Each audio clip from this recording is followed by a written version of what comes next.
মাংসের সাথে দিন লবণ, হলুদ, মরিচ গুঁড়া, আদা রসুন বাটা আর একটু সয়া সস। চাইলে লেবুর রসও দিতে পারেন। সব মশলা ভালো করে মাখিয়ে 15 মিনিট রেখে দিন। চুলায় কড়াই বসিয়ে তাতে দিন সরিষার তেল বা সাদা তেল। তেল গরম হলে কাটা পেঁয়াজ দিয়ে লালচে করে ভেজে নিন। এবার মশলাদার কষানো মাংস ঢেলে দিন। মাঝারি আঁচে নেড়ে নেড়ে ভাজতে থাকুন। মাংস থেকে তেল ছাড়তে শুরু করলে বুঝবেন ঠিকভাবে ভাজা হয়েছে। এবার মাংসের মধ্যে দিন টমেটো কুচি, কাঁচামরিচ আর চাইলে একটু দই। সব কিছু মিশিয়ে ঢেকে রাখুন। 10-15 মিনিট পর ঢাকনা খুলে দেখে নিন মাংস একদম নরম আর ঝরঝরে হয়ে গেছে।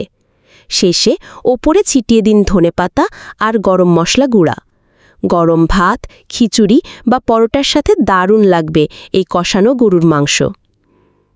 তো বন্ধুরা,